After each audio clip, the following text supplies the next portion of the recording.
सांसों की जरूरत हो जैसे, सांसों की जरूरत हो जैसे, बेखुदी के लिए बस एक सनम चाहिए, आशिकी के लिए, आशिकी के लिए चाहिए, आशिकी कहाँ जाना है? हुआ मैडम? मैडम क्या हुआ? कहाँ जा रही हैं? गाना एक गाना दूसरा गा दे। दूसरा गाना गा देते हैं, बैठ तो जाओ। ओए, क्या बदतमीज लड़की छेड़। क्या हुआ मैडम, आपको छेड़ देंगे सब लोग? आप डरो मत, अब मैं आ गया, कोई नहीं छेड़ेगा आपको, आप सेफ हो। आप कहीं जा रहे थे क्या? हाँ, मैं अपने कॉलेज जा रही थी। बस आई थी पर वो चली गई इन लोगों के चक्कर में। आप परेशान मत हो, मेरे पास गाड़ी है, वो देखो वो खड़ी। मैं आपको छोड़ देता हूँ, मैं आपके भाई जैसा ही हूँ।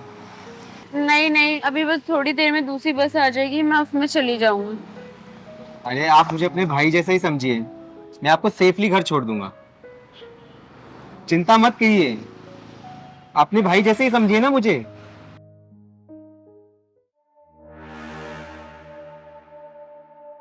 क्या हुआ, क्या सोचने लगे मैडम? अरे मैं छोड़ देता हूँ ना आपको। नहीं नहीं, आप जाइए। अरे आप डरिए मत, मैं आपको छोड़ दूंगा वहाँ। आप जाइए। अरे चलो जल्दी करो।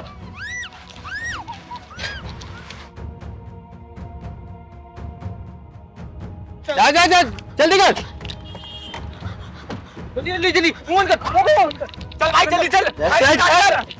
अरे मुंह बंद करो इसका। गाड़ी स्टार्ट कर, गाड़ी।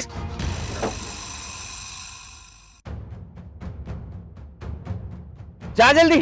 कौन है? क्या है? कैसे रोक रही?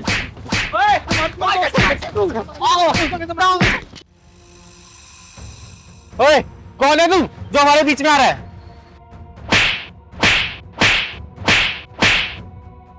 साले, बहन बोलता है उसको, बहन। चिंगारी किंडर नाम है मेरा, चिंगारी किंडर। साले हर रक्षाबंधन भैया दूज पे तुझे चिंगारी की याद आएगी, चिंगारी की।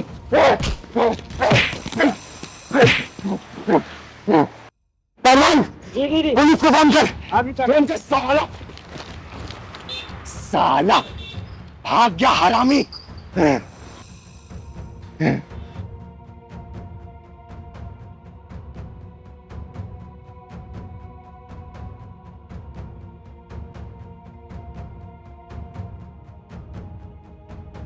चुप हो जा बेटा, चुप हो जा, चुप हो जा। एक बात बताओ, तूने लफंगों के चक्कर में कैसे पड़ गई? वो मैं अपनी बस का इंतजार कर रही थी और वो लड़का मेरे से मीठी मीठी बात करने लग गया। मुझसे कह रहा चलो मैं तुम्हें लिफ्ट दे देता हूँ, तुम मेरी बहन जैसी हो। मैंने मना किया तो उसने अपनी लड़की को दोस्तों को बुला के मेरा मुंह दबा के गाड़ी पे जोर से बिठा लिया उन्होंने। साले भाग गए आज, नहीं तो चारों को जमीन में गाड़ देती मैं। तो कहाँ रहती है बेटा, कहाँ रहती है? रानी बाग। रानी बाग में। पहलवान, रिक्शा रुकवा।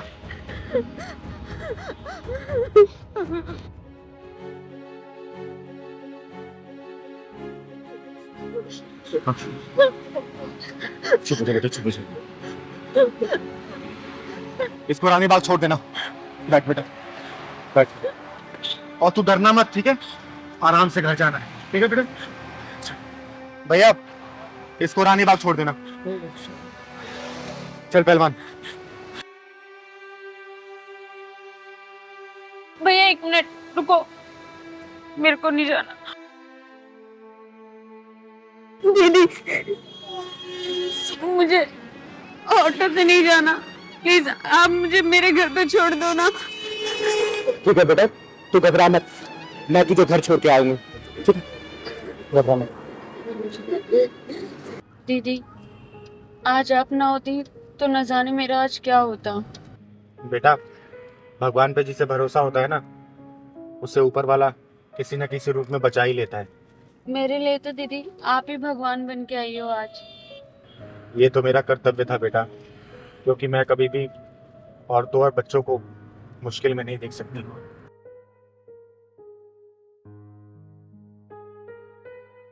बेटा, मैं तुम्हारी आंखों में देख रही हूँ कि तुम्हें कोई ना कोई गम जरूर सता रहा है। क्या मुझसे तुम शेयर करोगी? नहीं दीदी, आप नहीं समझ पाओगी। अरे, कई बार दिल की बात बता देने से ना उसका हल निकल जाता है बेटा। अब बता मुझे, गाड़ी मैंने रोक दी, अब साफ साफ बता दे। दीदी, मुझे लगता है मेरी लाइफ ही एक प्रॉब्लम है। मेरी फैमिली की मुझसे एक अलग उम्मीद है, दोस्तों की अलग, बहन की तो अलग ही डिमांड है, और सोसाइटी की तो मैं क्या ही बोलूं। मेरे दोनों पेरेंट्स लॉयर है, वो मुझे जबरदस्ती लॉ करवाना चाहते हैं, लेकिन कोई मुझसे नहीं पूछता कि मुझे क्या बनना है। मुझे इंटीरियर डिजाइनर बनना है दीदी। मैं अपनी खुशी के बारे में उन्हें कैसे बताऊं? मैं अपनी खुशियों के बारे में उन्हें बताना भी एक गुनाह समझती हूँ। बस उनकी खुशियों के लिए इस समाज में जी रही हूँ। मैं समझ सकती हूँ बेटा, क्योंकि मैं भी इस दौर से गुजर चुकी हूँ। मुझे भी अपने हिस्से की परेशानियां झेलनी पड़ी थी इस बेरहम समाज में। कभी कभी तो लगता है दीदी, ये जिंदगी बोझ सी है, मैं खुद को ही खोती जा रही हूँ। इस बेरहम समाज में खुद को ढूंढते ढूंढते मैं भी परेशान हो गई थी, हार गई थी मैं। लेकिन मैंने खुद को टटोला, खुद को जाना, दूसरों से सीखा और यही माना कि अगर जीने का मकसद मिल जाए ना तो हर मुश्किल आसान हो जाती है बेटा, हर मुश्किल आसान हो जाती है। जीने का मकसद वो कैसे पता चलता है दीदी? बेटा, खुद को वैसे एक्सेप्ट करो जैसे कि तुम खुद हो, और जब लोगों को दिखावा करना बंद कर देते हैं ना इंसान और खुद को पहचानते हैं तो लोगों की बातें भी असर नहीं करती, और ये एक बहुत ही सुखद अनुभव होता है। आपकी बात सुनकर मैं जान गई हूँ कि मैं कौन हूँ, मुझे क्या करना है। मुझे समाज के बनाए हुए मकड़ जाल में नहीं फंसना, बस मुझे अपने दिल की बात सुननी है। और देखना दीदी, मैं सक्सेस होके दिखाऊंगी। देखो बेटा, मैं एक किन्नर हूँ। कई सालों तक मैंने घर वालों के ताने सुन सुन के बिताए हैं, समाज का शोषण सहा है। लेकिन जिस दिन मैंने अपनी अंतरात्मा की बात सुनी ना, उस दिन मुझे समझ आ गया कि मैं इस दुनिया में क्या करने आई हूँ, कौन हूँ मैं समाज की सेवा करने के लिए आई हूँ, चाहे वो सेवा कैसे भी करूँ मैं। और देखो ना, उस दिन से मेरे सारे दुख गायब हो गए। तो बेटा, आपसे मैं यही बोलूंगी, अपने दिल की बात सुनो। जिस दिन अपने दिल की बात सुनोगी ना तो देखना, एक दिन तुम सबकी आंखों का तारा बन जाओगी, तारा। अब मैं दुनिया की परवाह किए बिना आगे बढ़ूंगी और सक्सेस होके दिखाऊंगी। ये हुई ना बात, तुम खुश तो दुनिया खुश। आया समझ बेटा? आपने मुझे एक नया जीवन दिया है, आपका एहसान मैं कभी भी नहीं भूलूंगी। आपने मुझसे 2 बातें करके मुझे एक गहरे डिप्रेशन से बाहर निकाला है। बेटा, मेरा आशीर्वाद तुम्हारे साथ है, हमेशा खुश रहो तुम। थैंक यू दीदी। तो देखना, बातों बातों में शाम भी हो गई। चल तुझे घर छोड़ देती हूँ।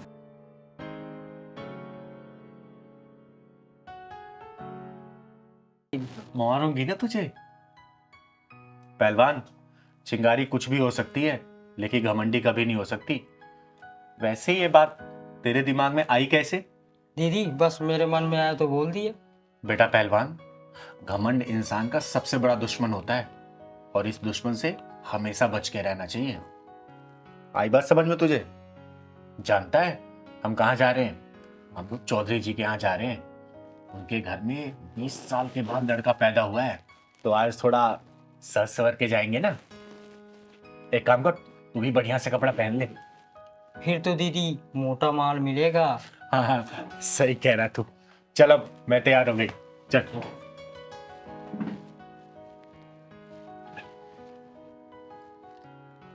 पहलवान, पर्स लेते आना। चल जल्दी चल, लेट हो गए।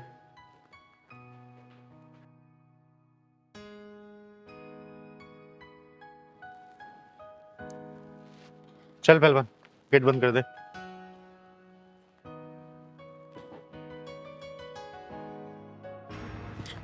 दीदी दीदी दीदी मुझे बचा लो दीदी।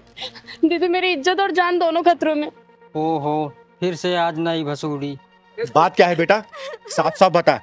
रही बात तेरी इज्जत और जान की, तो तू अब चिंगारी किन्नर की शरण में है। तेरी तरफ कोई आंख भी उठा के नहीं देख सकता। बात बता मुझे, क्या हुआ?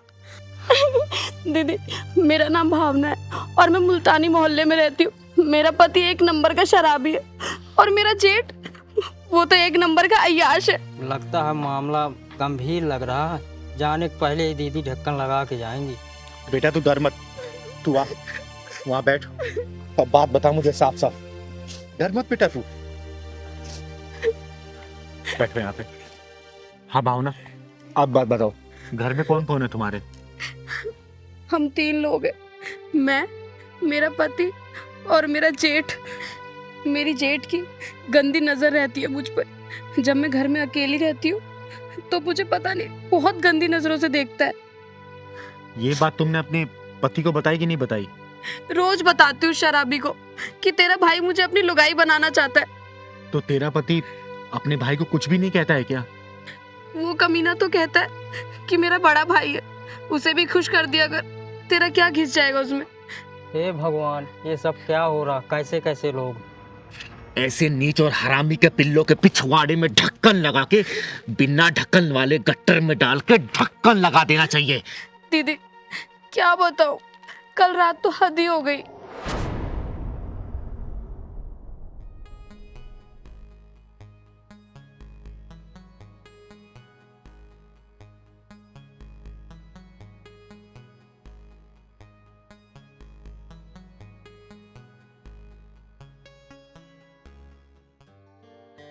भाई रतन, क्या हाल? बस मैंने अभी आप ही को याद किया था बस भाई। हाँ भाई बता। भाई दारू भी नहीं है भाई। क्या बात है छोटे, बोतल भी पूरी खाली कर दी, लेकिन फिर भी तो सुरूर में नहीं लग रहा है। भाई सुरूर कैसे आएगा बता, इतने से तो है भाई। हाँ। पैसे नहीं है मेरे पास और दारू लानी है। पैसे वैसे तो मिल जाएंगे, पहले ये बता कि हमारी तुम्हारी भावना कहाँ है? नजर नहीं आ रही कहीं। अरे वो अंदर लेटी होगी भाई। क्या अंदर लेटी है? क्या बात है रतन, तूने आज इसको कुछ ज्यादा ही थका दिया क्या कि अंदर आराम कर रही है? अरे ऐसा कुछ भी नहीं है भाई। भाई 200 रुपए देना मुझको, मैं क्वार्टर लेके आना मुझे भाई। अरे 200 क्या छोटे, तू ये पूरे 400 पकड़, लेकिन हाँ 2 घंटे से पहले दिख मत जाइयो। अरे भाई आप बोलो तो मैं पूरी रात ही ना हूँ। जा छोड़े ऐश कर।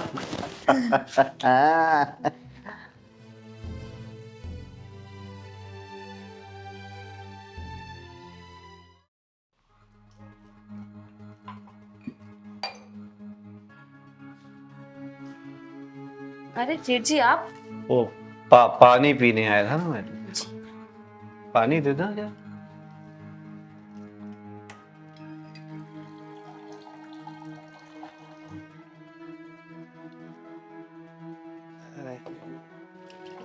जेठ जी पानी।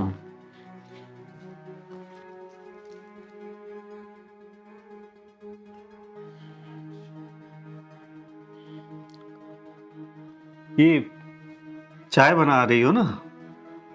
अच्छी चाय बनाती हो तुम। वो पानी भी गिलास भी तो रखना होता है ना। जेठ जी आप बैठिए, मैं आपके लिए चाय बना के लाती हूँ। हाँ, पानी का गिलास भूल गया मैं।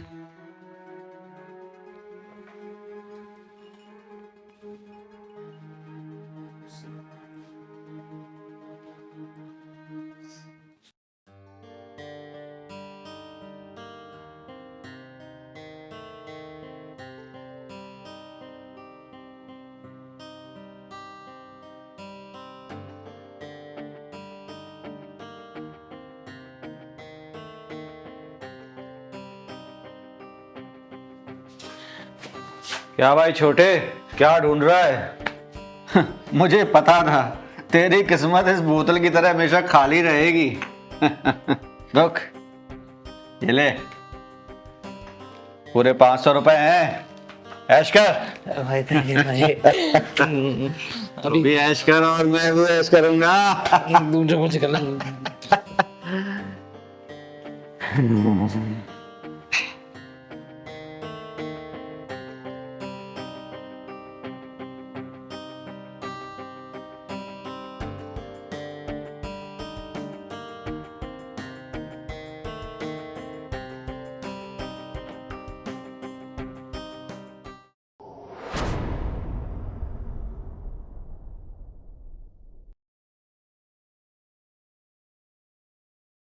अरे अरे अरे, ढकने की कोई जरूरत नहीं है।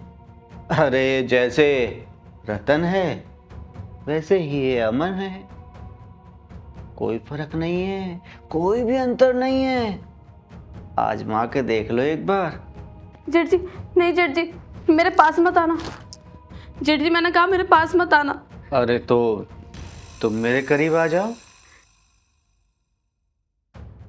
दूरी ना रहे कोई, आज इतने करीब आ जाओ। जेठ जी, ये कैसी बात कर रहे हो आप? जेठ जी, जेठ जी, मैं कह रही हूँ आप वहीं रुक जाओ।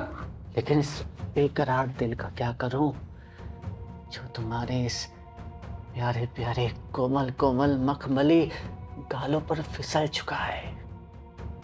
आओ नहीं जेठ जी, आओ जेठ जी, आप ये क्या कर रहे हो? आओ जेठ जी, मुझे आओ। जेठ जी, छोड़ो मुझे।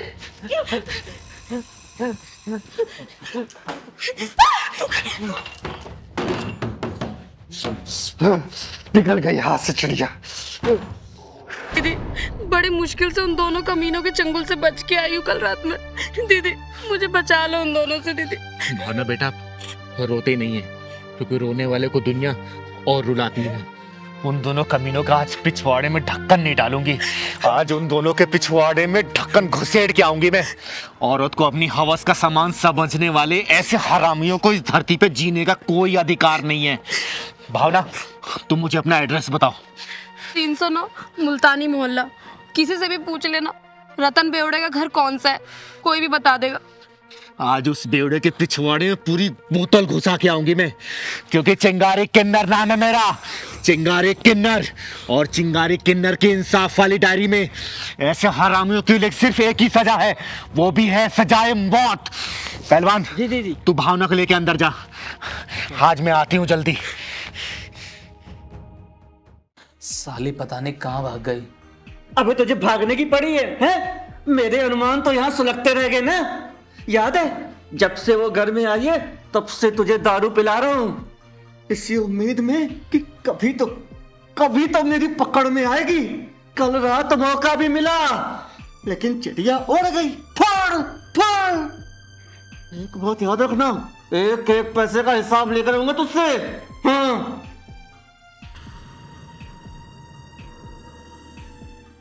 चिंगारी नाम है मेरा, चिंगारी किन्नर। आग हूं मैं, शोला हूं मैं, जलजला हूं मैं।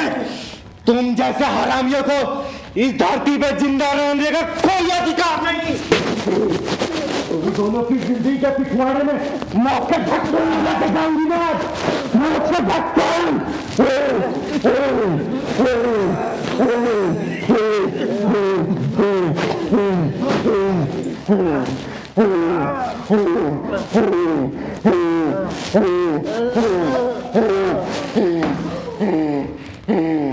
चिंगारी किन्नर कहते हैं हमको, चिंगारी किन्नर। अरे यार हनी, कल रात ना कुछ ज्यादा ही ड्रिंक कर ली हमने। मेरा तो सर ना फटे जा रहा है। यार रात को बहुत हो गया, पता नहीं कितने कॉकटेल्स हो गए यार, और कौन सा ब्रांड मिक्स किया है वो भी याद नहीं है। अच्छा सिगरेट है क्या तुम्हारे पास? देखो शायद होगी। अरे यार नहीं है। चलो कोई नहीं, अभी आगे किसी यहाँ से ले लेते हैं, मन तो मेरा भी कर रहा है बहुत। अच्छा ज्योति, हाँ वैसे लड़का और लड़की शादी से पहले सारे प्रोग्राम्स बना लेता है ना।